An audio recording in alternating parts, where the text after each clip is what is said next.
네, 기초연금 하면 가장 많이 나오는 질문이 있죠. 국민연금 받으면 기초연금 못 받느냐 하는 질문인데요. 국민연금 받는 이유만으로 기초연금을 못 받는 경우는 거의 없습니다. 하지만 국민연금을 받기 때문에 기초연금을 깎이는 경우는 제법 있습니다. 그래서 아주 많이 민감한 이슈죠. 그래서 오늘은 이 국민연금 수령으로 인한 기초연금 삭감 문제를 한번 제대로 다뤄보도록 하겠습니다.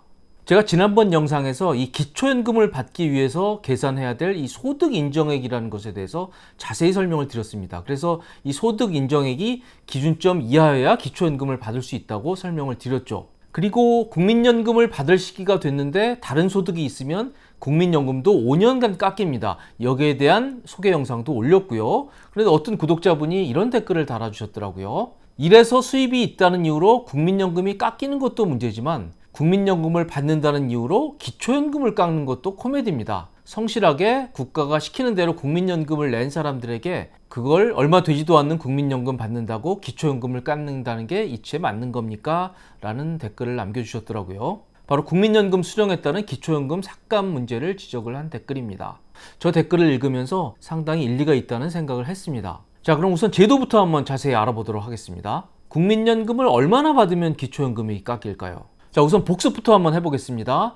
이 소득인정액이라는 걸 계산해서 기초연금을 받을 수 있는지 없는지를 가리는데요. 단독 가구의 경우에는 소득인정액이 월 169만 원이 안 돼야 기초연금을 받고요. 부부의 경우에는 월 270만 4천 원이 안 돼야 기초연금을 받습니다. 저건 올해 기준이고요. 저건 매년 조금씩 달라집니다. 그래서 저 기준에 맞는다 그러면 1인당 월 최고 30만 원까지 기초연금을 받습니다. 그리고 주의하셔야 될 건요. 공무원연금이나 군인연금 같은 공적연금을 받으시는 분은 아예 기초연금 대상이 되지 않습니다.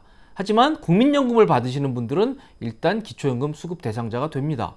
그래서 이 기초연금 수급 자격을 따질 때 소득인정액을 계산을 해야 되는데요. 이 소득인정액을 어떻게 계산하는지는 매우 복잡합니다. 제가 지난번 영상에서 자세히 소개를 해드렸으니까 그 영상을 한번 보시면 되겠습니다. 간단히 한마디로 요약을 하면요. 소득평가액, 한마디로 그 사람이 얼마를 버냐를 계산하고요. 그리고 재산의 소득 환상액, 한마디로 그 사람 재산이 얼마 있느냐를 소득으로 환산을 해서 더한 액수, 이것이 바로 소득인정액이 되겠습니다. 이 소득인정액을 기준으로 기초연금을 줄지 안 줄지를 결정하게 됩니다.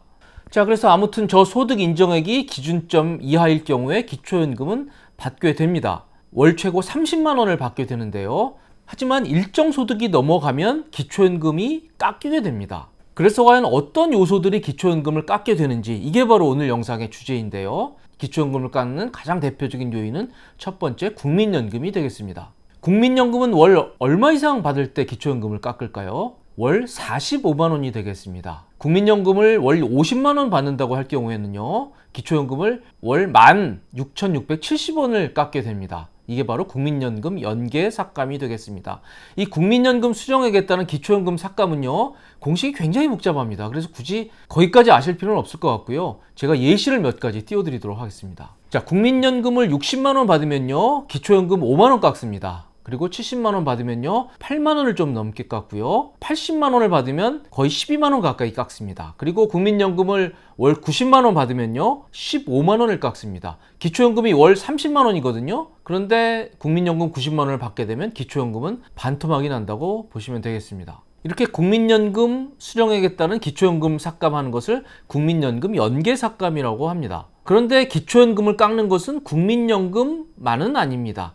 다른 소득이 있어도 기초연금은 깎이게 됩니다. 소득 인정액이 부부는 월 270만 4천 원, 그리고 단독 가구는 월 169만 원이 안 돼야 기초연금을 받을 수 있다고 설명을 드렸는데요. 기초연금을 받더라 하더라도 일정 소득 수준 이상에서는 기초연금이 삭감이 되게 됩니다. 그래서 부부의 경우에는 월 소득 인정액이 220만 4천 원을 넘게 되면 그때부터 기초연금을 삭감하게 되고요. 그 소득 인정액이 270만 4천 원을 초과하게 되면 그때부터 기초연금을 못 받게 됩니다. 단독 가구의 경우에는요. 월 139만 원을 초과하면 그때부터 기초연금이 깎이게 됩니다. 그리고 169만 원을 초과하는 순간 기초연금은 아예 없게 됩니다. 따라서 부부나 단독 가구가 기초연금을 전액 월 30만 원을 받기 위해서는 부부는 월 220만 4천 원, 단독 가구는 139만 원 이하여야 기초연금은 모두 받게 됩니다. 자, 그래서 어떻게 깎느냐 궁금하실 텐데요. 제가 단독가구 기준으로 한번 예를 들어보겠습니다. 어떤 독거노인의 소득 인정액이 월 150만 원이라고 치면요. 이분을 기초연금을 30만 원을 다 드리면 150 플러스 30에서 180만 원이 되게 됩니다. 그래서 저 기준점 169만 원을 11만 원을 넘게 됩니다. 따라서 이분은 기준에 맞추기 위해서 여기서 11만 원을 삭감한 19만 원만 드리게 됩니다. 그래서 그 노인은 월 소득 인정액 150에 기초연금 19만 원을 더한 169만 원, 이 소득을 맞추게 되는 그런 결과가 생깁니다. 자, 이렇게 소득 인정액 때문에 기초연금을 깎는 것은 소득 역전 방지 감액이라고 합니다. 한마디로 기초연금을 30만 원을 다 드리는 결과로 인해서 다른 분들에 비해서 소득이 높아지는 것은 그렇게 하지는 않겠다, 이런 취지로 이런 제도가 마련이 됐습니다. 자, 그래서 저 표를 보시면요, 단독가구용에 139만 원에서 169만 원까지 감액이 된다고 설명을 드렸는데요. 바로 저 차이가 얼마죠? 그렇습니다. 30만 원입니다. 따라서 이 기초연금 30만 원 범위 내에서 이 169만 원을 초과하지 않도록 기초연금을 감액을 하겠다라는 얘기입니다. 그리고 부부의 경우에는 220만 4천 원과 270만 4천 원이 얼마 차이가 나죠? 48만 원입니다. 저건 왜 48만 원일까요? 부부는 30만 원씩 동시에 수령을 하게 되면 20%를 깎아서 48만 원만 드리거든요, 기초연금을.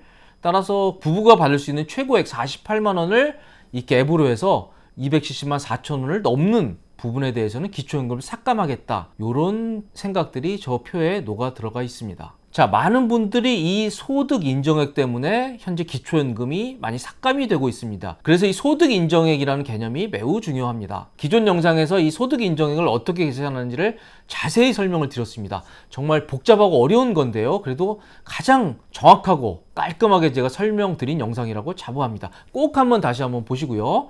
간단하게만 복습을 하면요, 소득 인정액은 소득의 평가액과 재산의 소득 환산액을 더해서 계산을 하는데요. 저 소득 평가액에서는 한마디로 돈을 번들이 대부분 포함이 됩니다. 그런데 근로소득에 대해서는 저런 계산 방식에서 많이 우대를 해드리니까요, 근로소득은 큰 걱정을 안 해도 됩니다만 어떤 사업소득이라든지 임대소득이라든지 또 무료 임차소득이라든지 그런 것들이 있으면 기초연금 산정에 악영향을 끼치게 됩니다. 그리고 재산의 소득 환산액인데요, 대개는 아파트일 겁니다, 재산이. 그런데 아파트는 공제액이 제법 큽니다. 그런데 공제 전혀 안 해주고요, 그대로 더하는 것들이 있죠. 고급 자동차. 여기서 고급 자동차라는 건 비싼 자동차가 아니라요, 3000cc 이상 자동차입니다. 그리고 피트니스 회원권 같은 것도 아무 애누리 없이 그대로 더하게 됩니다. 따라서 3000cc 이상 차를 타신다거나 뭐 피트니스 회원권을 가지고 계신다거나 그러면 기초연금은 생각하시면 안 됩니다. 자, 그래서 이렇게 최고 월 30만 원을 주는 기초연금을 두고도 기초연금을 받는 사람, 못 받는 사람,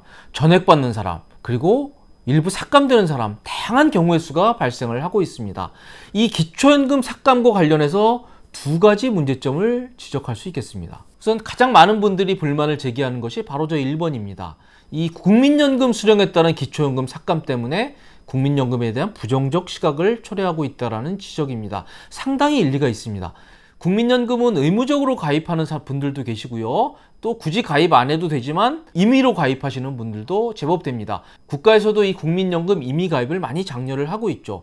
그런데 이게 본인의 노후 보장 차원에서 자발적으로 드는 국민연금 또는 의무적으로 드는 국민연금과 사회복지 차원에서 이 노인들에게 지급하는 기초연금을 굳이 연계를 해서 국민연금 수령액에 따라서 기초연금을 깎는다고 하면 이 국민연금에 대한 부정적인 시각들을 확대할 수 있는 거 아닌가, 이런 우려들이 많습니다. 상당히 일리 있는 얘기입니다. 물론 정부 입장은 이런 겁니다. 민간 보험회사에 드는 사적연금하고 국민연금은 다르다.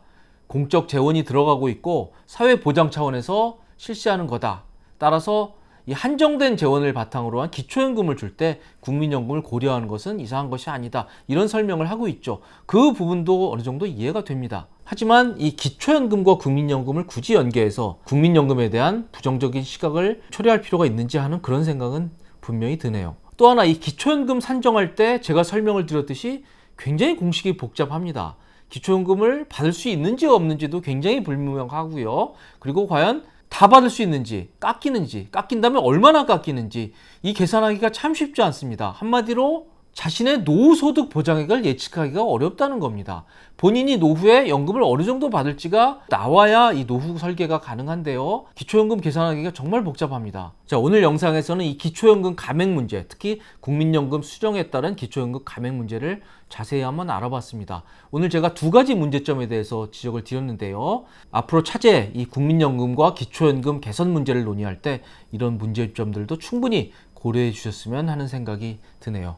지금까지 도움이 되셨다면 구독과 좋아요 꼭 부탁드리겠습니다. 시청해 주셔서 감사드립니다.